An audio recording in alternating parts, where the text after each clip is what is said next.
ওম হরিয়ম তৎসৎ। ওম নমো ভাগবতে বাসুদেবায়। সর্বকর্মফলম শ্রীকৃষ্ণ অর্পণমস্তু। আজকের আলোচ্য বিষয় গীতার 18টি নাম এবং তার ব্যাখ্যা। গঙ্গা, গীতা, সাবিত্রী, সীতা, সত্যা, পতিব্রতা, ব্রহ্মাবলী, ব্রহ্মবিদ্যা, ত্রিসন্ধ্যা, মুক্তিগৃহিণী, অর্ধমাত্রা, চিদানন্দা, ভবগ্নি ভ্রান্তি নাশিনী, বেদত্রয়ী, পরানন্দা, তথার্থ জ্ঞানমঞ্জরী।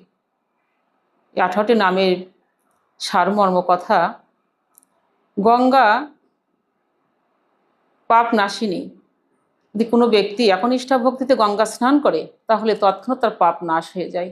গীতা, যদি কোনো ব্যক্তি একনিষ্ঠা ভক্তিতে গীতা অধ্যয়ন করেন তিনি সঠিক পথে পরিচালিত হন এবং সুন্দর জীবনযাপন করেন। গীতা সাবিত্রী। সাবিত্রী এতটাই সতী নারী ছিলেন, পতিব্রতা নারী, তার মৃত স্বামীকে বাঁচিয়েছিলেন যমরাজার হাত থেকে। তৃতীয়ত সাবিত্রী নাম দেওয়া হলো। সীতা, রামচন্দ্রের স্ত্রী। ত্রেতা যুগে তিনি তারকে রাবণ জোর করে তুলে নিয়েছিলেন সে লঙ্কাপুরীতে। শত চেষ্টা করেও সে তার সতীত্ব নষ্ট করতে পারেননি, তাই চতুর্থ নাম দেওয়া হলো সীতা। সত্যা, আত্মার কথা বলা হয়েছে। আত্মা যেমন সত্য তেমন নিত্য, আত্মাই সনাতন। পতিব্রতা, পতি অর্থ ভগবানের প্রতি অনুগত থাকা। ভগবান আমাদের সকলের প্রতি, আমরা সকলেই তার প্রতি। পতিব্রতা।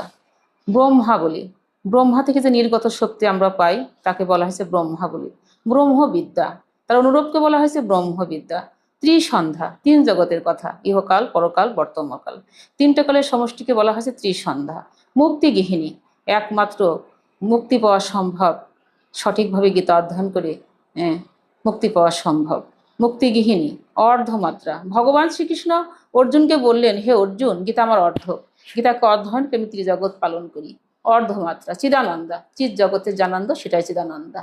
ভবগ্নি, ভবযুগ অগ্নি, স্বর্ণকার যেমন সোনাকে পুড়িয়ে খাঁটিতে রূপান্তরিত করে গহনা তৈরি করে, তদ্রূপ আমার এই দেহ গহনা একমাত্র পারে একমাত্র মা গীতা। গীতাকে অধ্যয়ন করে সঠিক পথে চললেই আমার এই নশ্বর দেহ পবিত্রতা হয়ে যাবে। ভবগ্নি ভ্রান্তি নাশিনী, একমাত্র পারে এই ভ্রান্তকে নাশ করতে মা গীতা। পরানন্দা, পরের দোষ না দেখে পরের গুণ দেখে আনন্দ পাওয়া, পরকে আনন্দ দেওয়া, নিজেকে আনন্দ দেওয়া নেওয়া।